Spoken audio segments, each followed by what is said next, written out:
A pleasant morning, everyone. I welcome you all to the day one of the International Conference on Research, Innovations and Challenges, created and powered by Center for Research and Training, National Foundation for Entrepreneurship Development, Coimbatore, Tamil Nadu. As we march forward towards our academic and professional endeavors with great hopes and aspirations, let us invoke blessings of the Almighty in this auspicious occasion to be highly successful in all our ventures. I now request the elite gathering to rise for the prayer song.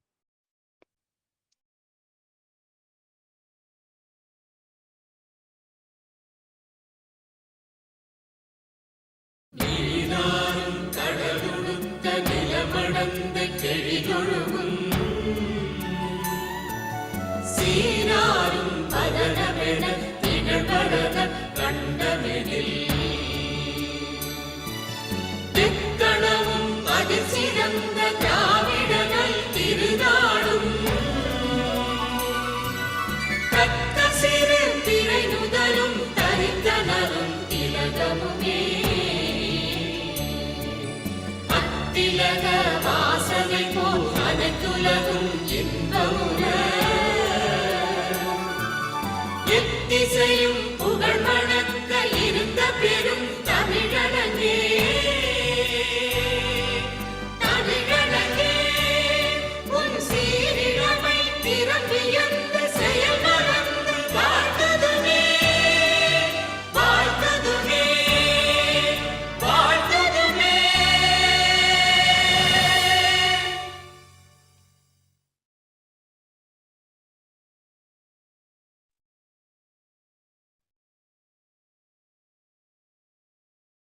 Thank you, everyone.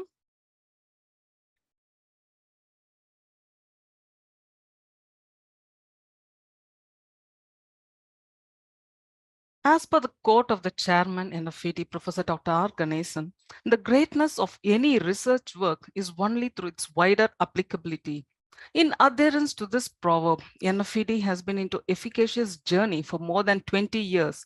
The prime objective of NFED is to create entrepreneurial cult across the globe. To fulfill this objective, NFED has taken great strides and initiatives through its tentacles like research and development, entrepreneurship training and development, mentoring, facilitating, publishing, and creating social sensation awards and recognitions.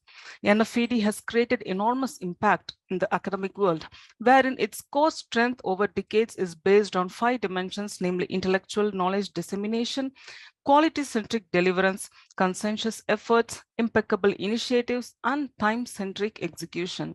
NFED strongly believes that if these 5 dimensions are not tightly integrated with appropriate, strong tie networking, then even the greatest organization's efforts become ineffective. NFED's conferences have been exemplary and highly remarkable since its inception in 2015 because of its core values and the aforementioned 5-dimensional approach. This international conference gains importance by having eminent keynote speakers across the globe, which includes underdeveloped, developing, and developed countries respectively on all the 3 days. Also, it comprises knowledgeable session chairs for the 3 tracks, namely the Science, Engineering, and Technology track SET, the Management, Entrepreneurship, and Innovation track MEI, and the Arts and Humanities track AHU. Also, this conference has been well received by the research community and academic fraternity, despite its online mode, which is proved through a variety of papers across various disciplines. We have received 142 paper presentations and over 100 abstract proceedings, which is a landmark accomplishment. And these paper presentations and abstracts are from scholars, researchers, students, and entrepreneurs across 4 countries, including 21 states and 4 union territories of India. So this itself speaks about NFED's research through its exuberant efforts across the nation. And I'm sure this international conference will provide you with a lot of research insights and knowledge exchanges. And I wish you all to gain fullest benefits through scholarly deliberations in this 3-day international conference.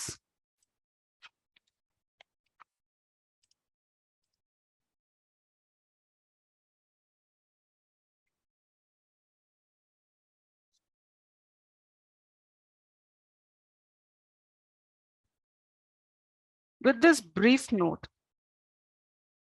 on behalf of the Presidium of NFED, I heartily welcome our Honorable Conference Chair and Chief Patron, Karmavir Jyoti, Professor Dr. R. Ganesan, Founder and Chairman of NFED, Conference Convener, Dr. R. Rajeshwari, Conference Co-Conveners, Dr. V. Sunita, Professor, Department of Geology, Yogi Vemna University, Kadapa, Andhra Pradesh, Dr. Kiran Lata Dangwal, Associate Professor, Department of Education, University of Lucknow, Uttar Pradesh, Dr. Isha Jain, Professor at IILM University, Gurugram, Haryana, and Dr. Clarice Mostar, Program Leader of Business Management and Senior Lecturer, School of Management Studies, Northwest University, South Africa. And I express my warm welcome to our Honorable International Keynote Speakers of today, Dr. Nazrul Islam, Pro Vice Chancellor and Professor and Dean, Faculty of Business, Northern University of Bangladesh, Dhaka in Bangladesh, Ms. Miral Tulikima, Founder and Managing Director of MT Energy Resources Limited, Australia, and STEM Queens, Uganda. I extend my profound welcome to our today's Honorable National Keynote Speakers, Professor Dr. Dinesh Awasthi, Vice Chancellor of LJ University, Ahmedabad, Gujarat, and Dr. Vandana Gupta, Professor and Deputy Registrar at Chitkara Design School, Chitkara University, Punjab. I also heartily welcome all the organizing secretaries, organizing committee members, distinguished session chairs, paper presenters, and participants to this three-day international conference on research, innovations, and challenges. I once again cordially welcome you all and wish you great success in your academic and professional endeavors.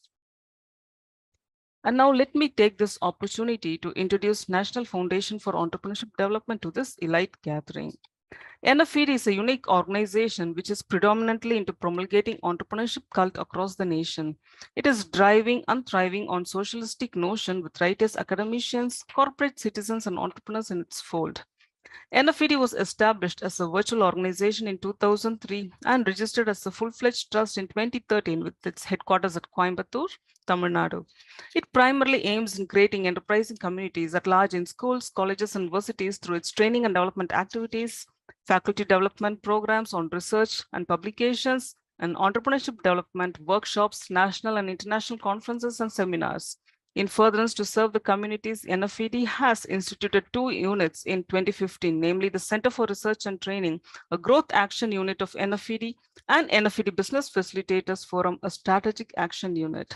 It is through the Center for Research and Training and NFED Business Facilitators Forum, numerous programs have been instituted towards promulgating research publications, career development, entrepreneurship development, employability skills, women empowerment, etc. And NFED frequently engages in research and development activities by publishing research articles, conference proceedings, book chapters, and edited books on holistic research, which congregates the disciplines like engineering, technology, sciences, management, arts, and humanities. And today's international conference gains momentum with regard to research integration and knowledge sharing in the context of contemporary research contributions towards holistic global restructuring, which has been incidentally the theme of this conference. The reality of conducting any research is to impart wisdom and growth in the society. The research contributions in the past have witnessed only interim growth and societal development.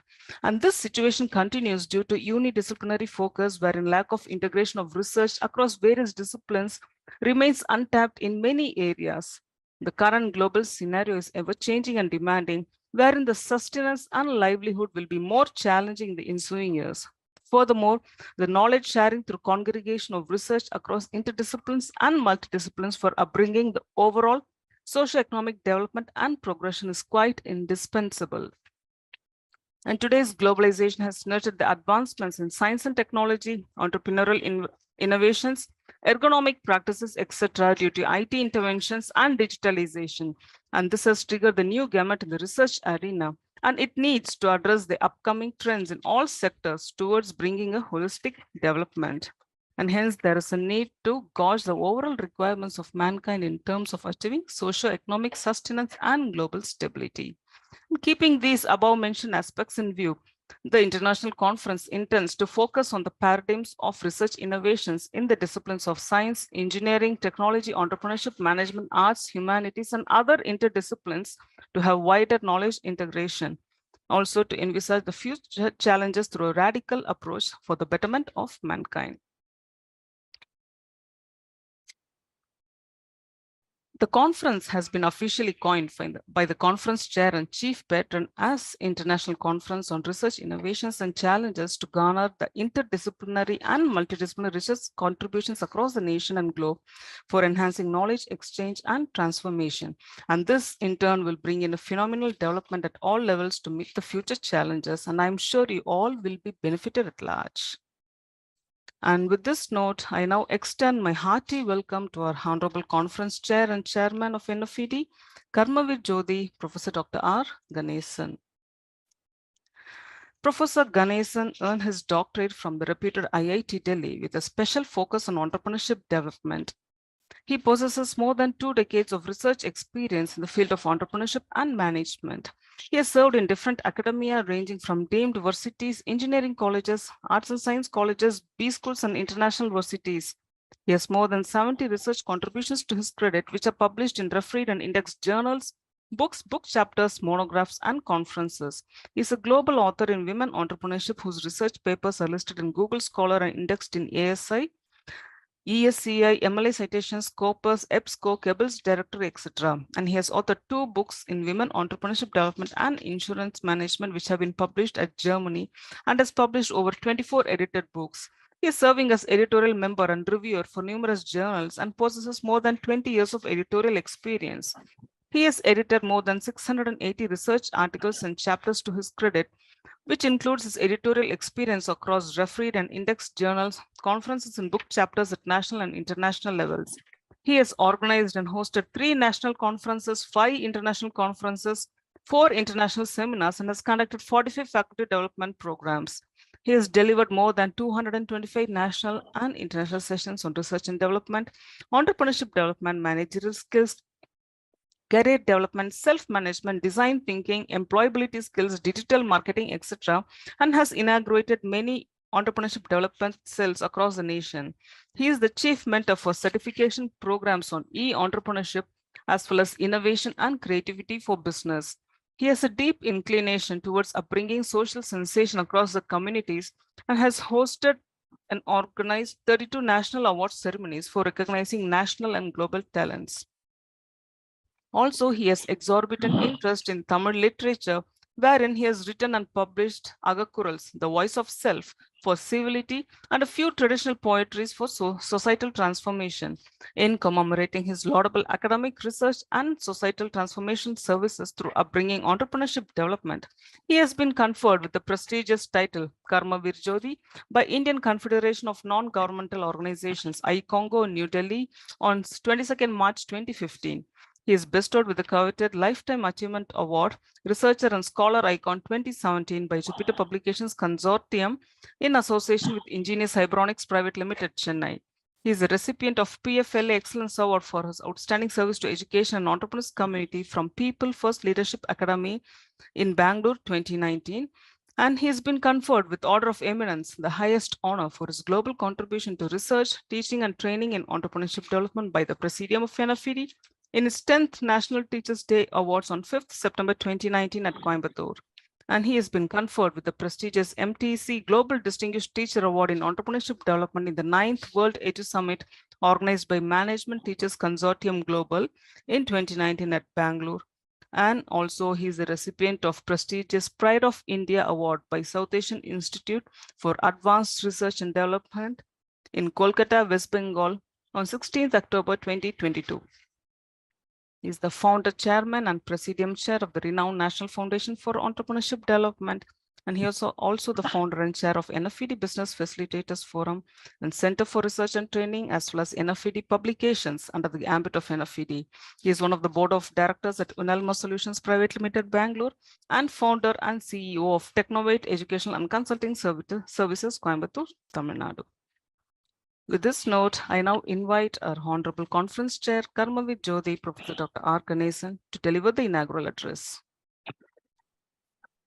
Good morning to all of you, and thanks for the introduction by the conference director and all the international keynote speakers and national keynote speakers, particularly one of my mentors, while as my EDI dies, Professor Dinesh Avasthy, Vice Chancellor here, and thank you, sir. Thank you, Professor. So all the dignified session chairs, and all the national and international participants of today's conference. And I welcome you all. Well, if we talk about this, the theme of the conference, talking more about the research innovation and its contributions towards holistic changes and challenges. Especially when I talk about research, we are all very serious about the research. We are all true researchers. That's how I feel. And I hope that a lot of people will agree with this. How the research goes on, if you talk about a research process itself, it is an inquiry what you have to make to oneself and to go about it. That talks about the research emancipation. In fact, we talk about the theme, it's research emancipation, that is extension and adding on views and building your base. Those things happen on the emancipation process. That is basically with the research inquiry, what you make to your own self when you choose a problem. This is in general, if we talk about a research as a definition or to follow up with the research activity of any scholar or any researcher across the globe. But generally, if you talk about a research, how the research goes on, research by itself is a discipline. Research needs a discipline. That's what we feel. Research itself is a discipline of research. You can say many of the universities do have this applied research as a department, Center for Applied Research or Applied Department of Applied Research, or all the departments in many of the universities, even in IITs and all. But in general, the research needs a discipline to be followed. That is what I have been, I have learned from my mentors and all, like Professor Dinesh Avasti when I was there in the EDI, where under the CREED Fellowship and for 44 days. There, I have been taught how to do a research properly. I can say I would say EDI here because that was the eye opener for my PhD when I was doing my PhD at IIT Delhi. So that time, Professor Avasti was my one of my mentors, and the research intuition how they give, they only brief the things how to go about it, and you have to do the work and you have to show the progress. So the progress goes on like this. In fact, I can say after a long time, even I can invite my mentor to be one of the keynote speakers. So over the years, he is also watching what I am doing and what sort of research I am practicing for a very long time. And that is why he has very agreed to, okay, I'll come as one of the keynote speakers. Otherwise, it's not possible. So the question comes on here now, as I told earlier, research is a discipline which is required for all the disciplines to proceed further, to have the innovations, to have the deliberations, to have the contributions to the society. But research itself needs a discipline to be followed. Discipline, I mean to say, the yardstick of how to go about it. What sort of practices you have to do for becoming a best researcher or a good researcher, whatever you call. I don't want to add adjectives. I wanted to be a true researcher. I can put it like this. So the true researcher always follows a discipline, and that discipline goes on with something called dedicated devotion. There are two things for the research. That is, one is a dedication, what you have to do, and the devotion of the work, what you have to practice. So both the things are very important, because I am seeing the conference is kept on the genre of the research, innovation, and challenges, basically to integrate the contribution of the different disciplines and to see whether these disciplines are all contributing properly under the research as a discipline itself. So whether they are all doing a disciplined research or not. This is the argument today. The problem is, you all know the problem also, that research today goes on with the momentum of records. Records will not always talk about what you do or what you do anything great in your life, but how many people follow it. That is very important. So my proverb goes on here, it goes on very appropriate in this place is, greatness of the research work is only through its wider applicability. This is my proverb. I even practice till today. So greatness of the any research work, whatever the great work, what you do, so it's totally rely upon the wider applicability. How many people are following your research work, whether you good, better, best, or the great researcher on whatever you say. It is a true research what you have done whilst your days of research, and that research talks about a long time. So if you talk about my research, I have published a paper on women entrepreneurship problems and prospects. That is the first paper in the Sage publications. The journal is by the EDI, Entrepreneurship Development Institute of India, one of the prestigious institutions in the India and abroad also, I can say. They have a lot of wings across the world. At that time of publication, the publication took around 6 months, and it is a half-yearly journal at the time. Now it is in the Web of Science also. Question is, when I publish the paper, till today I am getting a citation. That happened in 2002. I can remember the time also, 2002. Until today, it's 20 long years passed by. Till today, I am getting a citation. That means some work you have done enormously, extremely good, and you're keeping up the good work for a long time. That is why it has been called upon the people's mind, and they are doing this work and citing this work. So this is one example. I don't want to give other example with some other person because whom I know or don't know, but that will become a problem to hear. But let me give my own examples that is better for everybody. So second thing is that we talk about devotion. How long time you are sticking on to the quality of the research, the quality centrism aspects of the research. The problem is the research goes on with something called the features. The four features of the research which I found over years is one is to talk about cost effectiveness, cost effective aspects and affordability by the people. The research should go on like this. The second is ergonomic perspectives, that is human friendly ergonomic perspectives. The third one is holistic benefits at large. What are the holistic benefits, integrated benefits one can get out of doing a research to the society and to others and to the peer groups, whatever you call. The last one is socioeconomic development avenues. How many avenues it is opening up for upbringing the socioeconomic development of any nation or across the globe. So these four features always governs the research. We talk about any research, whatever you do, the four pillars of the research talks about, or four features of the research talks about these four aspects. So, but what I'm saying, why I'm conducting these sort of conferences in NFED, because NFED is institution of learning, always it organization of higher learning. We always give the social learning. We know what to do and what sort of things can be applied in the society. So we keep the research as a first and foremost aspect and pillar of NFED to grow ourselves and also to learn and grow ourselves both the ways. Growing is one thing for any organization, and learning and growing what is happening across the society, what sort of a transition is going on, what sort of a global transformation is happening. To talk today in the post pandemic, digital transformation has been taking place enormously. The digital transformation is so enormous that one has to be aware about all the things. Even to this conference what we are keeping, for very many times we have done the conference, the digital awareness only makes us to keep the conference online.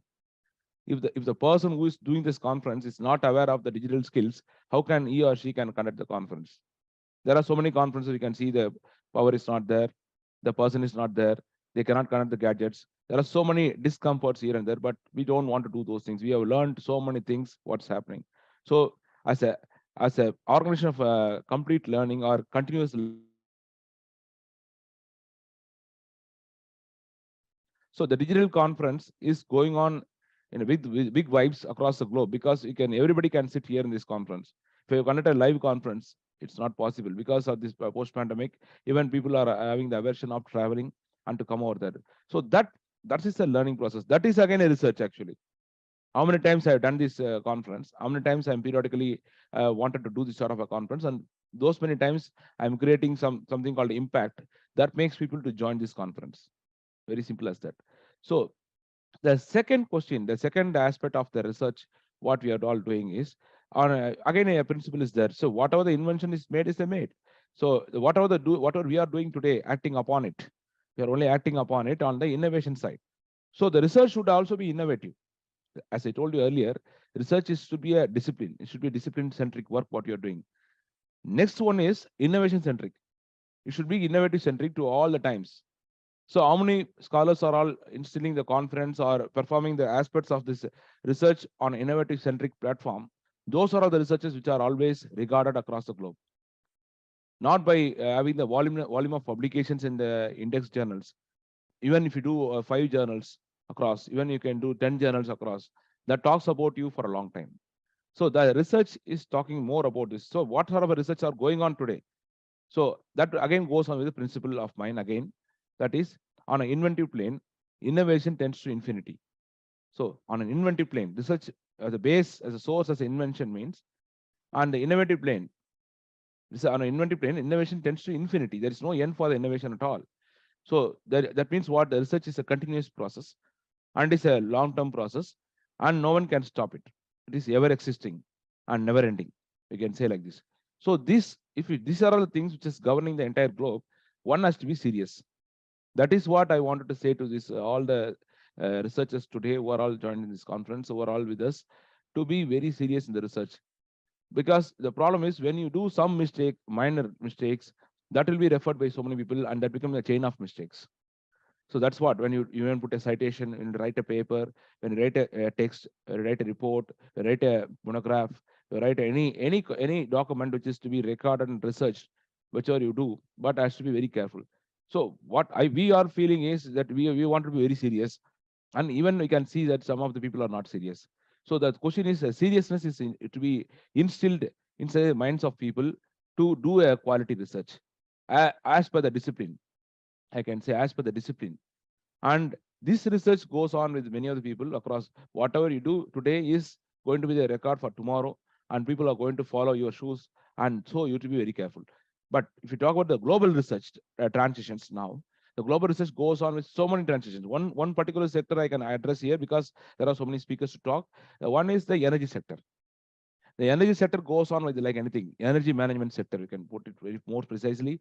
Energy management sector is going surmounting like anything for consumption of the natural fuels and going for alternative fuels.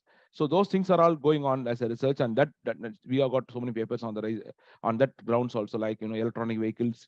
You talk about solar energy applications, so many things like wind energy applications. So many things have been coming up. So those sectors are all going very vibrant.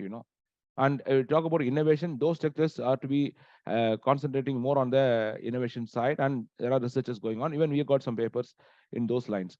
So that is, conservation of energy is very, very important, and innovation goes on very parallel with the sort of a convention. And there are global transformation is happening, global learning is also there, global people are all understanding that what will be the future of another 20 years.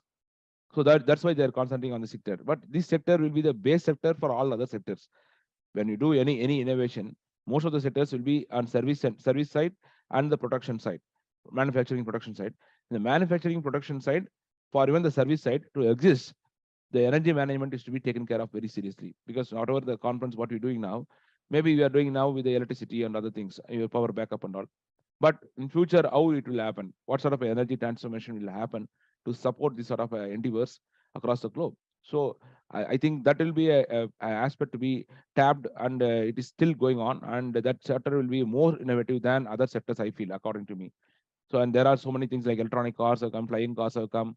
We can talk about we can talk about Jana Ring project by Shimsu Corporation on bringing the power from moon to power Earth.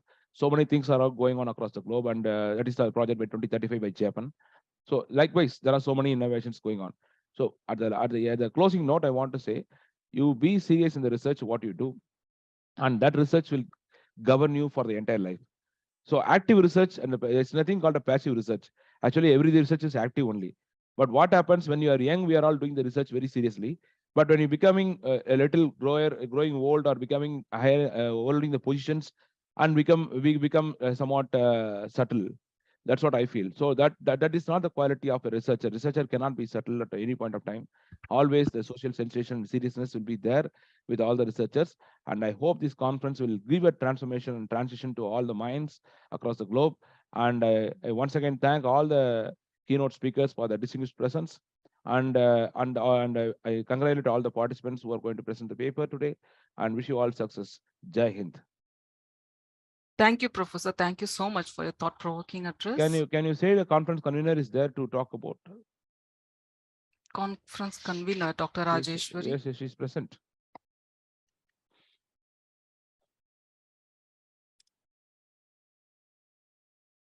No, she's not connected to audio, sir. Okay, fine. Madam, good morning. She's there. Madam, good morning.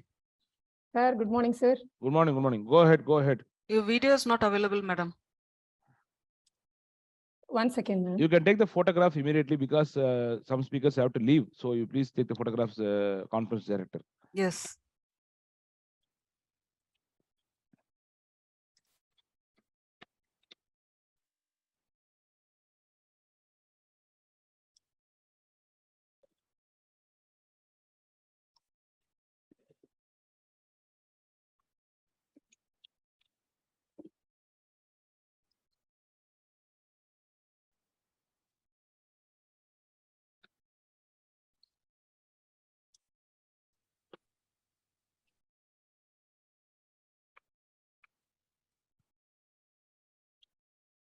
Yeah. Have you taken the photograph? No, madam's video is not available. It's okay. You can take the keynote speakers. Okay. Yes, I request all the keynote speakers, co-conveners, convener. Kindly switch on your video so that I can take a group screenshot.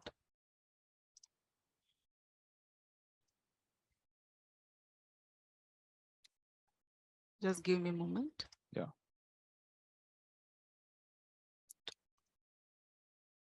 I think Rajeshwari is also there. Yes, madam is there. Dr. Sunita.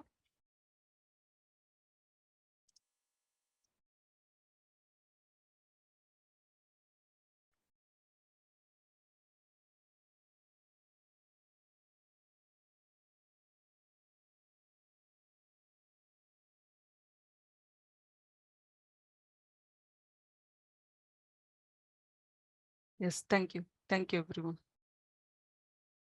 Yeah, Dr. Rajeshwari can proceed. If you want, you can introduce. Sure.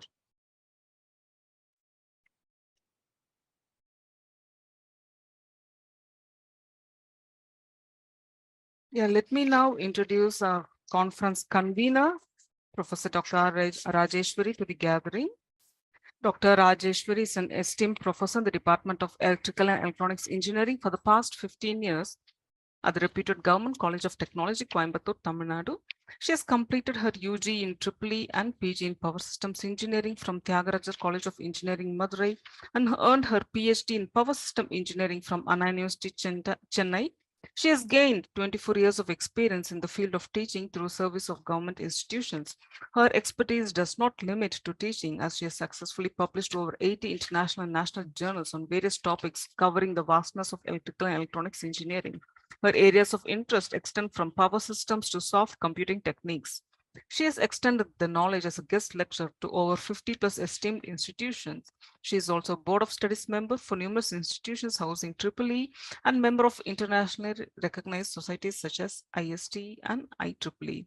She is also the recipient of the coveted Senior Educator and Scholar Award on 5th September 2019 in the 8th National Teachers Day Awards from National Foundation for Entrepreneurship Development. I now invite our distinguished conference convener, Professor Dr.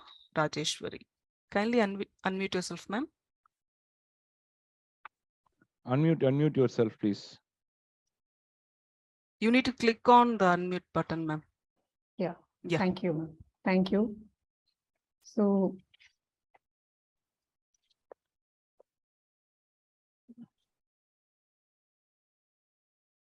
as a conference convener, I would like to welcome all the organizing secretaries, organizing committee members, distinguished session chairs, paper presenters, and participants to this 3-day international conference on research, innovations, and challenges. I extend my profound welcome to our today's honorable national keynote speaker, Dinesh Awasthi, Dr. Dinesh Awasthi, sir, Vice Chancellor, LJ University, Ahmedabad, Gujarat, and Dr. Vandana Gupta, Professor and Deputy Registrar, Chitkara Design School, Chitkara University, Punjab. So I once again cordially welcome you all and wish you a great success in your academic and professional endeavors. Thank you, sir. Thanks for the opportunity. Thank you, madam. Thank you so much.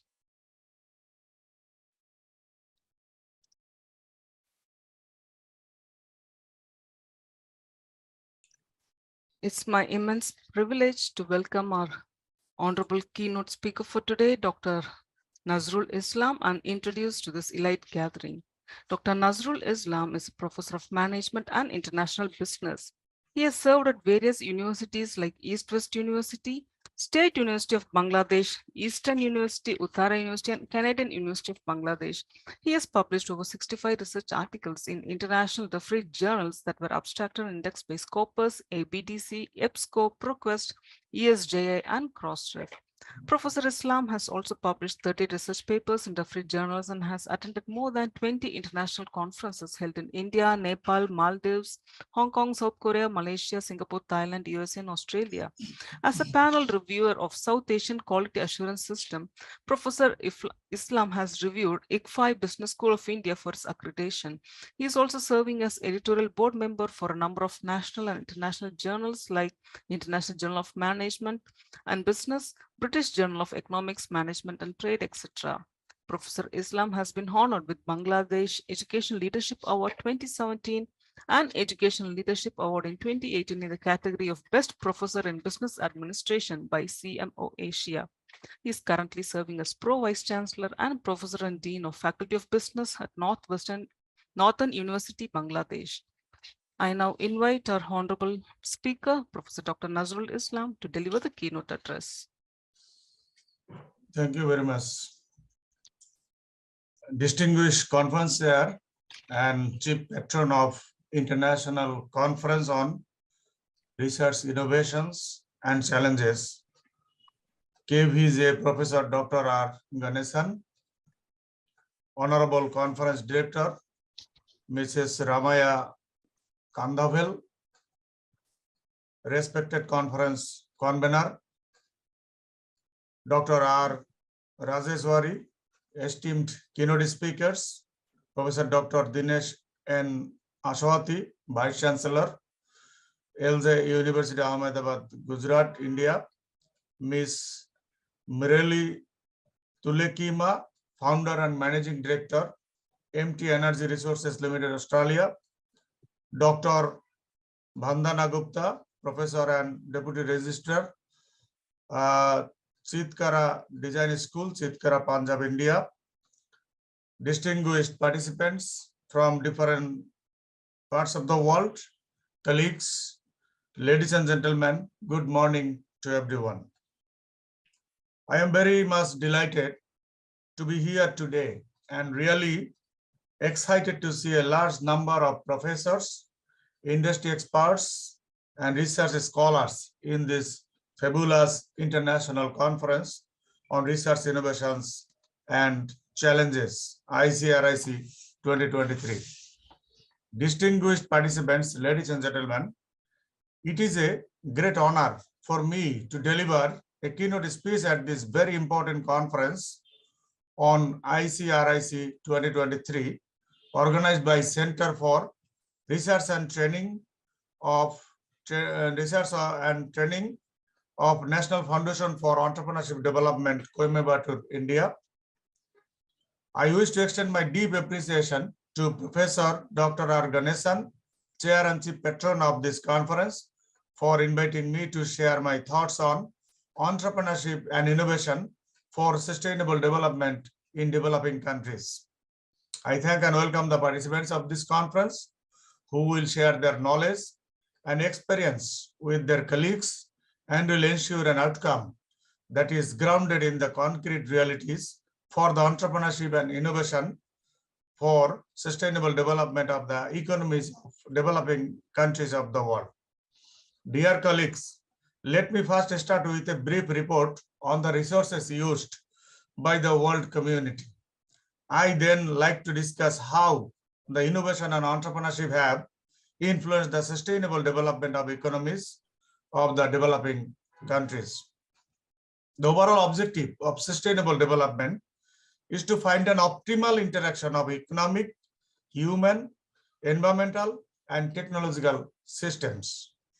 I hope there will be an elaboration of this issue further during the panel discussions following this keynote speech.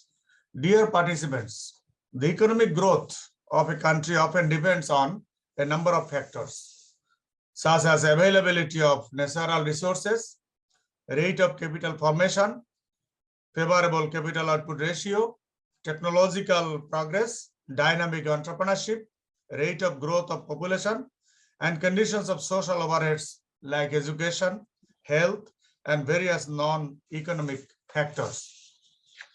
In 1960s, Catalan Busser found and said that 7% of all populations live in USA and they enjoy 43% world's wealth, while 55% populations live in Asia, enjoy only 16% resources of the world. At present, now, just 5% of the world's population live in USA, consumes 23% of its energy. That is really wasteful. Imagine if you waste 5 times more gasoline, or 5 times more food, or produced 5 times more garbage, your neighbors wouldn't be very happy. Yet, that is what we are doing. The difference is mainly because of the ownership of natural resources. However, these resources are not unique for certain countries only, but its existence cannot accelerate the economic growth without the innovation and the development of entrepreneurship. In literature, we see a neglected role of entrepreneurs as innovators in developing countries. Joseph Schumpeter pointed out, we know that a century ago, that entrepreneurs are often innovators. They bring new goods and technologies to markets. They open up new markets, processes, and ideas, and also commercializes the new knowledge. However, it is often mistakenly suggested that innovation by entrepreneurs is less important for growth in low-income developing countries than in more advanced countries. But the economic growth of a country in reality not only depends on the natural resources, but also on the effective use of those resources, and that is entrepreneurship. Whether developing countries are able to profit from the advantages of technological backwardness clearly depends on their social and absorptive capabilities. Therefore, for developing countries, innovation does not only refer to the development of new products or new processes or the use of new technologies, but also refer to the capacity to creatively absorb the technologies. Experts opine that the working economic assets of a society not only depends on the natural resources, but also upon the effectiveness with which resources are converted into energy or production capacity on goods, and even upon the use which is made economic productivity. This value addition needs innovative human resources. They are the ones who convert resources into economic productivity with the help of their knowledge, experience, initiative are the entrepreneurs in any country of the world.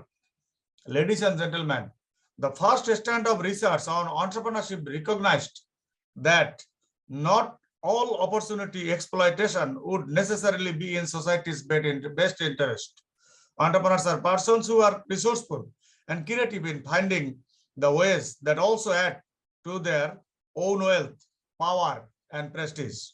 Entrepreneurial talents cannot be allocated in ways that sometimes may slow down the economic development. This conception of entrepreneurship is broader than that of entrepreneurs who run their own businesses. It also includes managers of the multinational firms, state enterprises, non-profit organizations, and a variety of dynamic entrepreneurs within the organizations. The second strand of research focuses on the firm as the key economic actor. The firms include owner-operated firms, incorporated joint stock companies, state-owned companies, joint ventures, and subsidiaries of multinationals. These all firms are the units that make the key decisions on investment, or on branching into new activities, or relocating to other countries. And the third research tradition deals with an important subset of firms, such as owner-operated enterprises. This entrepreneur is the one who is both owner and actively involved in running his or her own businesses. Therefore, the development of entrepreneurship proved to be a critical resource and is an important factor in economic growth of any country. There is a paramount importance of this segment in a developing economy for the generation of employment and increase of productivity. Hence, renowned psychologist, we know Abraham Merrill Maslow said the most valuable 100 people to bring into deteriorating society would not be the economists or politicians or engineers, but rather 100 entrepreneurs. Entrepreneurship development is the prerequisite for sustainable development of a country, of an economy. A society may have people who have knowledge, experience, money, management capability, etc. But if they do not have the motivation to initiate new ventures, these resources will not create any value for the society. Therefore, the development of entrepreneurship requires cooperation in stimulatory, supporting, and sustaining activities by the policymakers and the incubator organizations. Dear colleagues, although research at the intersection of the fields entrepreneurship, innovation, and economic development is still in infancy, we need to address all these three issues, such as stimulatory, supporting, and sustaining activities together to achieve sustainable development of a country.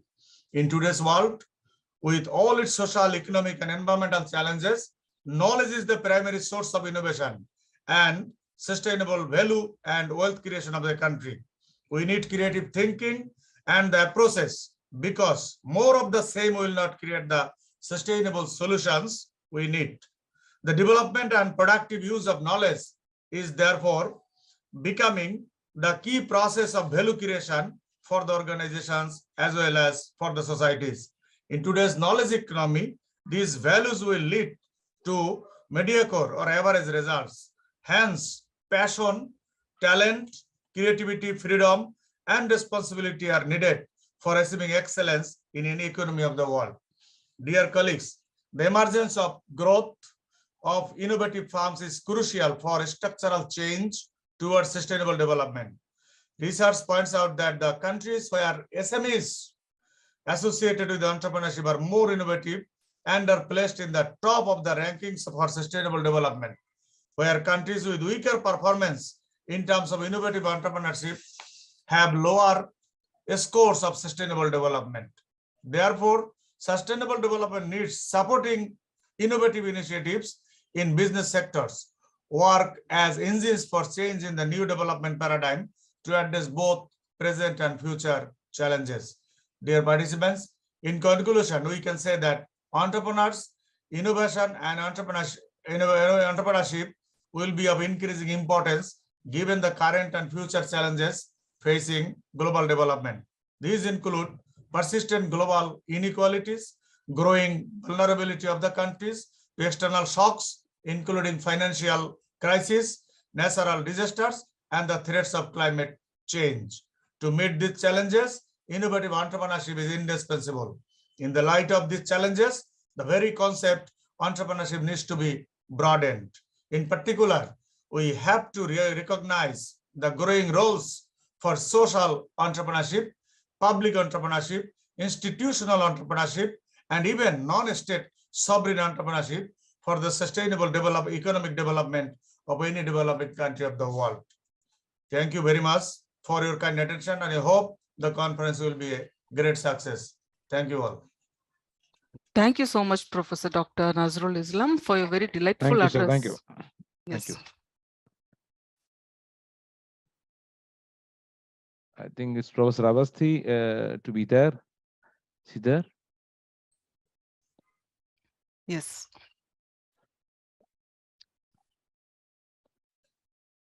Sir, namaskar. You have to unmute yourself. Unmute yourself. I now express my hearty welcome to our honorable keynote speaker, Professor Dr. Dinesh Avasthi. Professor Avasthi, an economist by training, is the Vice Chancellor of LJ University, Ahmedabad, Gujarat. He served as Professor of Strategic Management and Entrepreneurship at the Indian Institute of Management, Lucknow, and editor of Anvizag Journal at the Sardar Patel Institute of Economic and Social Research, Ahmedabad. He has also served as Professor and Director of Entrepreneurship Development Institute of India, EDI, Ahmedabad, between 2003 to 2015. Professor Avasti has over 60 research papers and 8 books, 31 research reports on SMEs and technology entrepreneurship to his credit. He has chaired and has been member of a number of committees set up by the Government of India, the Government of Gujarat, and several other non-profits. Professor Avasti has also worked as a consultant to several UN agencies like ILO, UNIDO, UNDP, and other multilateral bodies like the Ford Foundation, W.S. Atkins, DFID UK. He has extensively traveled across the globe in connection with various professional assignments. I now have the immense pleasure to invite our honorable speaker, Professor Dr. Dinesh Avasti, to deliver the keynote address. Good morning, everybody. Esteemed Dr. R. Ganeshan, my old friend. I'm your student, sir, not your friend. No. And with whom I have very pleasant memories, discussions, and learned quite a bit, got enlightened on the theme he was working on those days. My colleagues, keynote speakers, Dr. Nazrul Islam from Bangladesh, Dr. Vandana Gupta from Chitkara Design School, Dr. Meryl, I think is not there. Conference Director, Mrs. Ramya, and conference convener, Dr. Rajeshwari. Colleagues in the journey of learning about entrepreneurship, other participants. At the outset, let me thank you all for a very rich introduction, which I hardly deserved. Today, I'm going to start or talk about something which I thought might interest this audience, is about the entire gamut of research, past, present, and future. From where did we start, where we are today, and what is the future of research in entrepreneurship area? So it will be a broad sweep. It is not a bibliometric analysis which I am going to present. It's just a kind of experience which taught me what, and I have seen and witnessed. That is what I am going to share with you, my own experiences in research. Way back in 18th century, if we recall Richard Cantillon. He was the guy who first time talked about entrepreneurship, and he said that entrepreneurs are the guys who take risks, who organize production, factor of production, and so on and so forth. And from there on, we started talking about entrepreneurship. But let me tell you, this field did not get any legitimacy for a pretty long time. It was part of journals with sociology or political science or management. We didn't have any journal of any journal related to entrepreneurship. But now, during the last 30 years or so, today we have about 23 journals exclusively devoted to entrepreneurship. And in all 50 journals, including management journals, sociology, and all those things, we have 50 journals who frequently publish on entrepreneurship, including the Journal of Entrepreneurship being published by EDI. So this journey from getting legitimacy and back to Cantillon, this has been a period of about 200 years, close to 200 years, where we have traveled, and it is very difficult really to sum up a journey of 200 years in 10 minutes. So after Ricardo, Richard Cantillon, Ricardo also had some reference about entrepreneurship, but they were passing references. But Richard Cantillon was the first who really made the point about entrepreneurship. Then came J.B. Say, again, a classical economist, who told that entrepreneurs are the people who organize factors of production. And after paying rent, wages, and everything, or the cost of production, whatever is left is the part which is known as profit, which goes to entrepreneur. So all organization, management, labor, raw material, land, everything is paid. Rent is paid to land, wages are paid to labor, salary is paid to managers. So all sort of things are paid, and what is residual is what entrepreneur gets, and for which he takes risk, which was further taken forward by Knight, who talked about entrepreneur as a risk taker. Then come three persons, very, very important people. What is how entrepreneurship emerges was Max Weber. No, Max Weber was a sociologist primarily, and he didn't talk directly about entrepreneurship, but he talks about the emergence of capitalism. And then he talks about Protestant ethics. He argued that religions, he was talking of Christianity, it talks about renunciation and give up everything in life, simplicity of life. But more important is hard work and earning money. So if you do hard work, if you devote yourself, you contribute socially, you contribute significantly to your well-being and your own well-being. So that is the part of Protestant ethics, ethics of hard work. So that is where Maxwell comes with his theory of Protestant ethics as a factor which leads to the emergence of entrepreneurship. Followed closely by then you have Maitland. He talks of achieving societies and talks of the people who have high need for achievement, NAC. They take things forward, and they're the people who become entrepreneurs. Closely, I mean, about a bit earlier than was Schumpeter, which was referred by Dr. Islam. He talked about entrepreneur as an innovator. We talked 5 types of innovations, which Dr. Islam referred to: process, product, process, raw material, organization, and those kind of things. So he said that entrepreneur is basically an innovator, and he made a distinction between innovator and inventor. He says inventor is not necessary. He creates a kind of idea, but not necessarily he takes it to market. While an innovator commercializes that idea. So he made a distinction between inventor and innovator.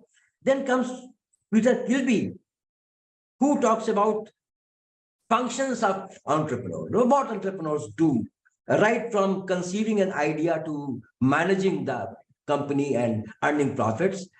Kisner, in the meanwhile, talks about opportunity.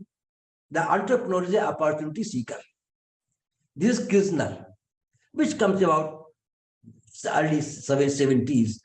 And then, of course, I can't forget my own mentor, Professor Dujen Tripathi, who introduces his history in entrepreneurship. And he talks about business history, where he documented beautifully some of the business families, how they grew, how entrepreneurship developed in those families, and particularly some very wealthy families of substantial entrepreneurial families of Ahmedabad, Lal Bhai, Kastur Bhai group. So he documented that, and that brought history part in entrepreneurship first time. Before that, we were not talking about that. And if you took all these things, what you will find is that either people talk about who is entrepreneur, number 2, what he does, number 3, how he does, number 4, what are the implications of his doing, what is the outcome, what is the contribution of entrepreneurs. And then some people talk about policies, that what kind of policies are there by government to promote entrepreneurship. So these are some of the themes, broad themes, under which research has been going on, at least till the early or late 20th century. genre of entrepreneurship also emerged somewhere about between, I think, 94, 95. So that time we were struggling with this. Who is entrepreneur? How you define entrepreneurship? From there, I think a lot of water has flown down the river. The next set which came, they started talking about how entrepreneurs manage their enterprises, how they manage growth, why enterprises decay, and why enterprises go. They started talking about life cycle of a firm. Like life cycle, firm grows, gets stagnated and decays, and some firms don't decay, but they innovate and again take a upturn. So how entrepreneurs behave, what is their strategy? So we entered into the realm of strategy. But by and large, they were confined to SMEs. Subsequently, little later, we started talking of large systems. That is entrepreneurship in corporates. And we started talking about corporate entrepreneurship. And before, as a precursor, we started talking about intrapreneur. A person who behaves entrepreneurially within an organization is not his organization. So we talked about entrepreneur, and from there we moved to corporate entrepreneurship. That's how corporate works. Because initially, corporate were not the part of entrepreneurship research. They were out. Because we thought that corporates have different kind of strategies, different kind of organizational structure, where entrepreneur, who is entrepreneur is difficult to decide.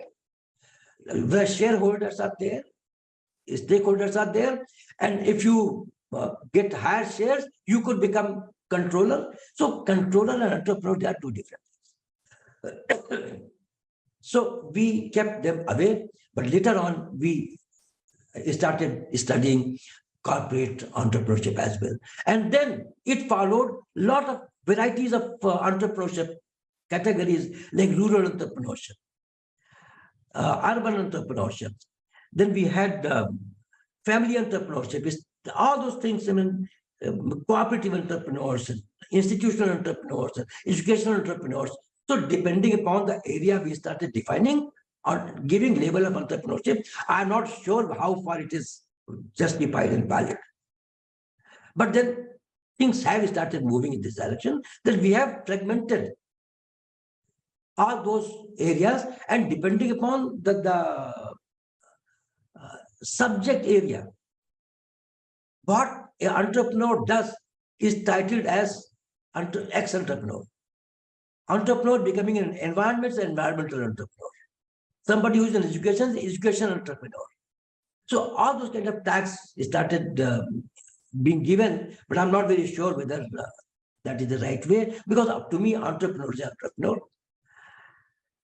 Then the neglected area of women entrepreneurs. Dr. Ganeshan is one of those, the first front runners in that area. You know, we started talking about women entrepreneurs, and now the trend which has just started is talking about startups. Because there's a very, very different category of entrepreneurs. Those who have a bright idea, who have technology, don't have money to back up, don't have resources, don't have assets, but they launch by bootstrapping, they launch their enterprises, very small enterprises. And within no time, they become $1 billion evaluation. What you call in today's parlance, unicorns. Now, this country, India, out of about 600, 800 unicorns all over the world, India has, it had at least 6 months back, it has 105 unicorns. Now they have come down somehow, some have been delisted, and about 2 2-3 months back, there were 86 unicorns, but they have added 4 or 5. So let us say roughly 95 unicorns are there. Unicorns are the enterprises which market valuation is about $1 billion. And this evaluation comes within, let us say, 2 to 3 years of their startup. Normally, the conventional entrepreneurs took life to reach $1 billion valuation. There would be hardly, in old timers, there will be hardly 200 families who, or by 200, I can tell you about 130 billionaires are there in this country who started enterprises that became billionaires, but then the startups who start with nothing, they become $1 billion evaluation within 2 to 3 years. And other amazing thing is none of them is a profitable business. It's just the valuation. Now, this is a lot of thing which needs to be studied. Who are they? How do they conceive ideas? How do they generate funding? It is bootstrapping, it is crowdfunding, it is investor funding. So because investors are playing very key role. So what is the role of investors in creating entrepreneurs? Or because earlier, when you talk of, whenever you talked of funding, you talked of banks or sometimes shareholders. Now you have investors. They give a lot of money with virtually as an equity, not as a loan. And this equity, I don't know how they are evaluating it, because most of the time equity is given, but firms are in loss, be it Ola, be it Uber, be it Swiggy, be it Zomato, whatever you talk, all of them are running in losses. But they have $1 billion, now $4 or $5 billion, this EduTech,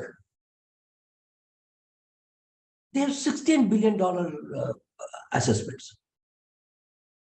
So now the future of research, I think, must focus on startup entrepreneurs, how they are functioning, what is the total dynamics, how quickly they capture market, what attracts people to invest in them, how investments are made, how those projects are assessed or evaluated. Those are things, one thing. Second area which research in future, which I see, is a role of disruptive technologies in creating entrepreneurs. Now, the disruption which takes place, what is disruptive technologies? Which altogether throw out old technology and replace it by something very new. Again, I'm reminded of this Schumpeter's creative destruction. He talked about creative destruction when you destroy something, but you create something new to replace it. So this destructive technologies, you talk of Chat GPT. And Chat GPT is an app where it can write essays for you. You instruct that you want Rabindranath Tagore's poem to be written. It will compose poem exactly in the format of Tagore. You have robotics process automation, where robots make programs for you. Robots make programs for robots. You have 3D technology, where entire house is built by 3D printer without use of this thing. You have autonomous vehicles with need no drivers. Now, you have humanoids. Now, all this thing, where it is going to lead, what kind of entrepreneurship will emerge, and what will be the role of entrepreneurship now. It will be very, very interesting to meet that challenge, where if these technologies come, first thing is they will replace usual work and they will demand high skills. Unlike industrial revolution, first, second, and third, this fourth industrial revolution and beyond. is very, very different. So how entrepreneurship is going to behave in this era of disruptive technologies, because now the future of entrepreneurship lies in technology, technology, and technology. If you don't have technology, you are out of the market. Even you talk of those companies or banks, you talk of HDFC or any other bank, they have started using robots and started throwing away their manpower. You have robots, which will be your receptionist on the bank, in the hotel. So all those business models, the sharing economy, the gig economy. Now, these are the areas I think where we need to do serious research, that how gig economy operates, how are the gig entrepreneurs, how sharing economy operates, who are the players in sharing economy, what is their business model. So those are the things I think which is the future. So right from Richard Cantillon to prisoner kind of thing of Peter Kilby or Max Weber to Professor Dujendra Party, and now the startup ecosystem and the unicorns and the high-tech disruptive technologies and giving birth of entirely different generation. This generation has no experience of business. This generation has no idea how to organize or manage a firm, but they become billionaires overnight. About 800 all over the world, about 100 in this country. So this is what is the future of research. So this is what is the very broad sweep I have tried to present, but this is what I thought might interest you, that where we are going in research area and what needs to be focused now. Then who is entrepreneur? Now we have to redefine who is entrepreneur. With these words, I think I'll conclude my address. Thank you very much once again, the organizers, and especially Dr. Ganeshan, who was very kind to have invited me to address this August gathering. I'm indeed very grateful to all of you for giving a patient hearing to me. Thank you so much. Thank you, Professor. Thank you so much. Thank you. Thank you, sir. Thank you so much.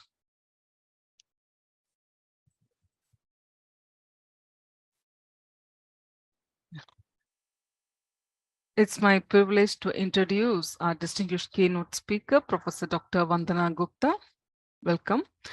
Dr. Vandana Gupta is an academician and craft enthusiast. She has completed her PhD in textile and apparel design from Haryana Agricultural University, Hisar, Haryana. She has been associated with reputed universities, institutions, and research organizations in and around Punjab, Haryana, Rajasthan, and Gujarat, has hidden fashion and design departments.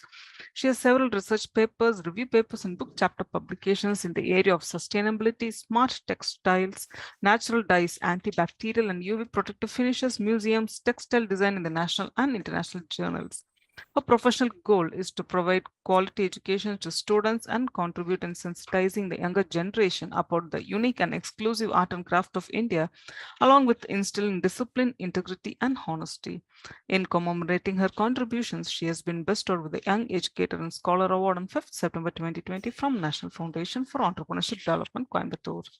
Currently, she is working as professor and deputy registrar at Chitkara Design School under Chitkara University, Punjab. I now invite a distinguished speaker, Professor Dr. Vandana Gupta, to deliver the keynote address. Good morning to one and all present here. It is my privilege and honor to be part of this important conference, which is on research in innovation and challenges. First of all, I would like to thank the conference chair and chief patron, ICRIC 2023, Professor R. Ganeshan sir, for inviting me for this conference and providing me this opportunity to share my views and insights on this topic. I would also like to thank conference director, Mrs. Ramya Kantiwal ma'am, for this introduction. And going ahead, I would like to talk about the opportunities and challenges in research innovations in India ecosystem. So apart from this, I want to also like to share my gratitude for providing me this opportunity to give me this platform, to share this platform with eminent personalities like Dr. Nazrul Islam, Pro Vice Chancellor and Professor and Dean, Bangladesh, and Professor Dr. Dinesh N. Avasthi, Vice Chancellor, LJ University, Gujarat. And I do agree with the thoughts which we shared by the Dr. Dinesh Avasthi sir regarding the entrepreneurship, because I do believe that if we talk about the current scenario, the startups are the buzzword in this century, and there are so many startups which are there in the research innovation centers which are taking place and which are providing different types of products and opportunities in different ways. Apart from this, when we talk about research and innovation, the immersion of the technology in the form of robots are also there, which I will be talking in my slides. So Ramya ma'am, I would like to share my screen.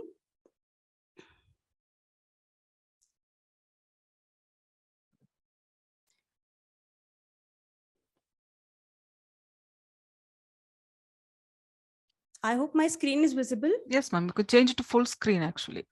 Ma'am, I'll try. If I won't be able to, then I will continue with this. Sure. Continue, please. Ji. So, ma'am, is it full screen now? No, ma'am, it's not. So, ma'am, I'll continue with this Yes, only. ma'am. Yes, ma'am. Okay. So, the topic for today's conference is opportunities and challenges in research innovation ecosystem in India. I would be sharing few key points. I will be discussing about few key points related to this conference, which is progress over the last 5 years in terms of enhancing India's progress over the last 5 years in terms of enhancing its performance with respect to competitiveness, innovation, and intellectual property. Another point which we are going to discuss in this presentation is contribution by the government in transforming the research and innovation landscape. Third is the challenges faced by the leading research institutions in India in terms of innovations and entrepreneurship. Lastly, we are going to discuss about orientation required in the coming years to enhance the competitiveness, innovation, and intellectual property ranking of India. So as we all know that technology, research, and innovation are emerging words for competitive advantage of nations and companies globally. The global socio-economic landscape is undergoing a significant transition due to rapid advancement and high penetration of internet and communication technologies. Also, this digitization has impacted all sorts of social and economic activities at country, organizational, and individual levels. If we talk about globally, countries are trying to enhance their innovation capacity in order to attract more and more investments, with the help of which we are seeing many new startups which are coming up every day with disruptive business models and innovative products and services. So when we talk about this research innovation, earlier it was only confined to developed economies like USA and European countries. But now in last few decades, the developing countries or economies like India and China are making considerable efforts to enhance their research innovation capabilities at par with the developed economies. Now, when we talk about developed economies, they are making a sincere effort in attracting and motivating indigenous talent to contribute and to enhance the research innovation capacity rather than migrating to developed countries. We must be knowing that these talent, which the India have talent in research and innovation, the researchers, they move to different countries or they migrate to other countries in search of better opportunities. So to understand the increasing role of middle income economies, especially in Asian countries, let's evaluate its performance on different global ranking during the last few years. So if we look at the Global Innovation Index 2022, as discussed by Dr. Dinesh sir, that there are number of startups, and entrepreneurship has been encouraged a lot from in last 2 decades or last many decades. So the innovation was part of that startups and entrepreneurship, and we can see that the Global Innovation Index 2022, the India have a very positive ranking, where we can see in 2015 the ranking was 81, and we have bagged to 40 as the 40th 40th country or economy in this ranking. And if we talk about the top 10 countries which have bagged this Global Innovation Index 2022 are Switzerland, United States, Sweden, the United Kingdom, Netherlands, and others. So in this aspect, we can say that yes, India is growing in terms of research, development, and innovation. And if we say state-wise, in India, the Karnataka has bagged the top rank in Niti Ayog's India Innovation Index 2022, followed by other states like Telangana, Haryana, Maharashtra. So all these innovative achievements are because of the government initiatives, society involvements, and of course the universities which are publishing scientific publications. There are productivity growth, increasing export of services related to digital technologies. Apart from this, we can also see that growing research and development investments are there. Like if we say the budget in 2022-23, the Ministry of Science Technology has allotted rupees 14,217 crore to different departments for research and development. And emergence of world's top science and technology clusters are also part of this initiatives. There are other initiatives which boost the sense of or the motivation for innovation and entrepreneurship. We can see PRISM, which is promoting innovations in individuals, startups, and MSME. Then USIAI, that is US India Artificial Intelligence Initiatives, where the artificial intelligence can be incorporated in different types of business, and the development in the sense of wherever the corporates require a better manufacturing or better production, such type of technology can be added to the company. Then we have Ekam Fest. Such kind of fest are also organized by the government in the form of providing opportunity to PWDs, providing major marketing opportunities for such entrepreneurs. Then there are technological interventions for disabled and elderly. And another initiative which we can see is strengthening, upscaling, and nurturing local innovations for livelihood programs. So all these innovations, all these initiatives, rather I would say, have provided us this Global Innovative Index. Now, when we say Global Innovative Index, this index also is a result of patent which we have filed in last few years. And when we see, according to World Intellectual Property Organization, the number of patents which are being filed by countries like China, USA, Japan, Korea in 2020 were in lakhs. Whereas the patents which are filed by India is in 1,000, that is 28,391.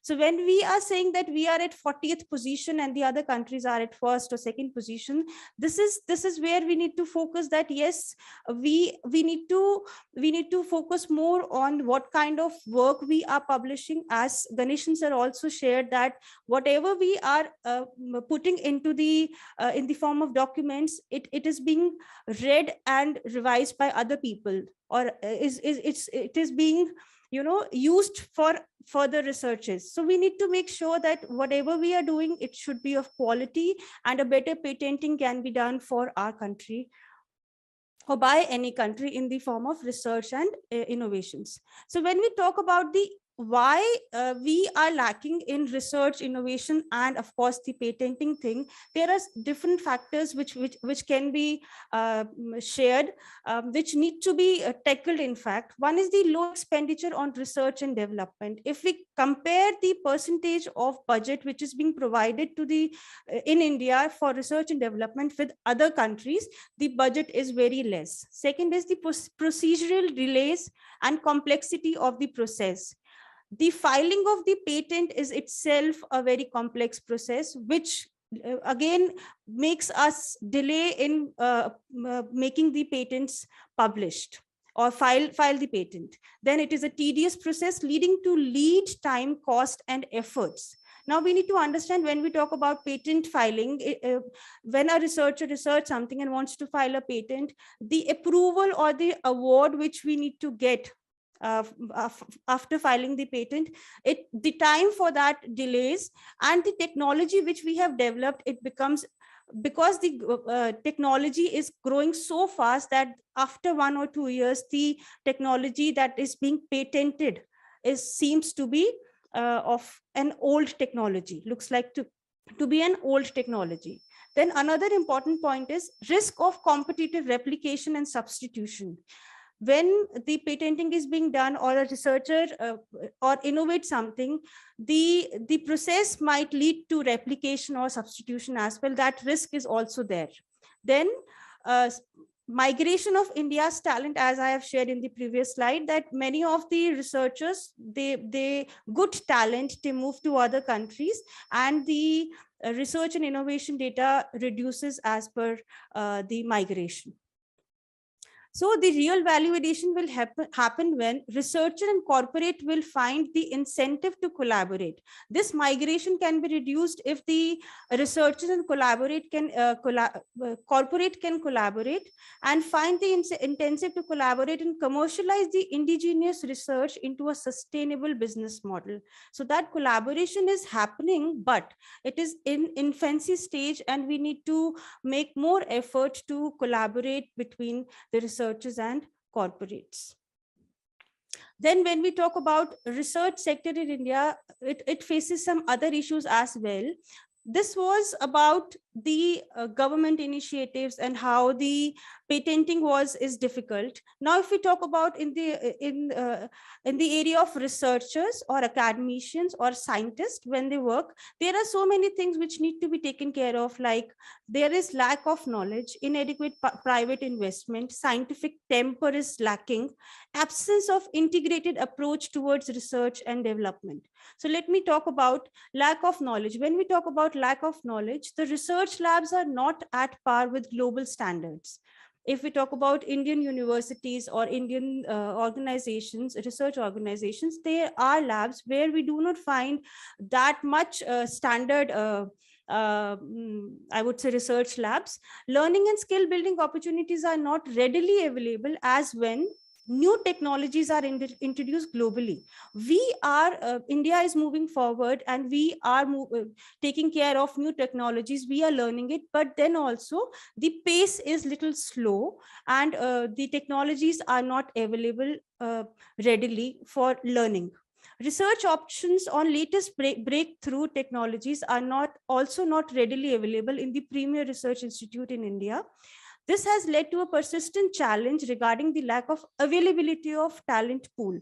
Like Dr. Dinesh Avasthi sir said that the new technologies like automation is coming into the market, and people are using it, the industries are using it, but and they are replacing the humans. But if I talk about digitization, digitization is there in every company, every industry, and everywhere. For that digitization, we need to skill up our human potential so that they can be part of different kind of startups, entrepreneurs, and they can also innovate. They can think of new things which is beneficial for society. So the knowledge need to be developed, it need to be in line with the technology, and we need to prepare or develop the humans in the form of skilled human power. Another important thing is inadequate private investments. If we talk about private sector needs to pick up pace in research and development, taking the evidence from countries like South Korea, USA, and Germany, where the presence of private players is quite evident. Public expenditure is productive up to some extent. One of the growth follows a trajectory. It is desirable to shift to research and development, mostly driven by the private sector. Therefore, it is important for India to find that inflex point after which private sector takes over the government sector. Another is the integrated approach toward research and development. One of the theme, one of the important objective of this research, this conference is multidisciplinary approach. We can see that researches are being conducted, and any kind of research cannot be conducted in isolation. And in today's era where everything is connected, the research should be integrated. It should be multidisciplinary. So showing you these pictures, I want to share some insight about cotton textiles. Suppose if we talk about cotton textile, a designer wants to work on a cotton garment, wants to prepare a cotton garments. What they have to do is they have to have an integrated research team where there should be an agriculturalist who can tell what kind of soil, what kind of environment is required to prepare an organic cotton or a sustainable cotton. Then there should be a person who can talk about the designing part where the minimum wastage can be done and the sustainable approach can be there in the terms of production of the cotton textile or cotton garment. So another thing, that such cotton textiles are used in medical industry a lot, in hospitality industry, medical industry. So the medical industry should also be incorporated wherever such products are being made for medical industry, so that they can understand that the raw material which is being produced is sustainable or not. So integrated approach. Kindly excuse me, Dr. Vandana, your slide is not moving actually. Don't tell me, ma'am, I have finished my presentation actually. Yeah. Oh, that is so sad. Ma'am, now also it is not moving. Yeah, now it is in the, I think 15th slide. That Oh, cotton, we can see the cotton picture. Yeah, this is so sad, ma'am. I have, it is okay. Chaliye, theek hai. So we were talking about integrated approach towards research and development. So when we talk about, I was saying that to develop a garment also, we have to take a holistic approach where we need to collaborate with other companies, other different research associations to provide a sustainable product to the market, right? Last but not the least, I would like to talk about scientific temper. In the starting, Ganeshan sir shared few important terms and words which were related to research, how we need to think about research and how we need to do the research. They were like, we should be, the researcher should be a dedicated person. He or she should have devotion towards the work. I would like to add a word to it, which is the scientific temper or ethical research. So when we talk about scientific temper, this scientific temper is required. It was coined by Jawaharlal Nehru. This word was coined by Jawaharlal Nehru, sir. And it includes attitude of logical and rational thinking. We need to understand when the research is being done, it should be in holistic research. A holistic point of view should be taken, and the society, any research is done for the benefit of the society. So in every way, the society should be benefited. Right. So when we talk about the ethical part of the research, we need to understand that whatever product is being made, it is cost effective. As Ganeshan sir said, it should have ergonomic aspects to it. It should be holistic development as whole. Apart from this, it should not affect anybody's emotions or any kind of cultural thought processes. I would like to share one small example when it comes to ethical research, which researchers nowadays should also take care into consideration. There is one example that the soap dispenser was prepared by a company and the soap dispenser, when a white person, a person with a white skin put forward his hand to take the soap, he is able to take the soap, the dispenser dispenses the soap. But when a person with a black color skin put forward the hand to take the soap to wash his hands, he is unable to take out the soap from the dispenser. So what happens? This is where the ethical research comes in, that you have to take care of society as a whole, that whatever product or whatever research or innovation is being done, it is for everybody in this society and should not affect anybody's emotions or anyone's feelings in any form. Apart from this, when we talk about scientific temper, nowadays, because I am from a fashion and textile field, I would like to put forward one more example, talking about the scientific temper, that we need to understand that whatever we are innovating, is it actually required by the society or not? Like we were talking about fast fashion in last few years, and now we are talking about slow fashion. So slow fashion is there and fast fashion is also existing. So what do we want? Do we want fast fashion? Do we want slow fashion? Are we actually moving towards the right direction? Is it the sustainable approach? We are, as Dinesh sir also said, that we are having so many startups. Do we need all these startups? So as an innovators, as a researchers, we need to understand that what is required, and accordingly we need to work on the researches. And in the end, I would like to say that despite of the positive growth, India still needs to make significant enhancements in its innovation and research and development ecosystem to come at par with research and development leaders like USA, UK, etc. There are few points which needs to be taken into consideration, like increasing the research contribution in global publication, but that should be more of a quality publications, motivating more and more young graduates in taking up research as a career option. Then enhancing the filing and registration of global patents. There are many researches which are not being filed. There are many innovations which are not being filed. So we should motivate that also. And more spending on research and development should be there. So with this note, I would like to thank once again NFED for providing me this opportunity. And I hope the key points and the information shared will be helpful to the speakers as a whole. Thank you, sir. Thank you. Thank you.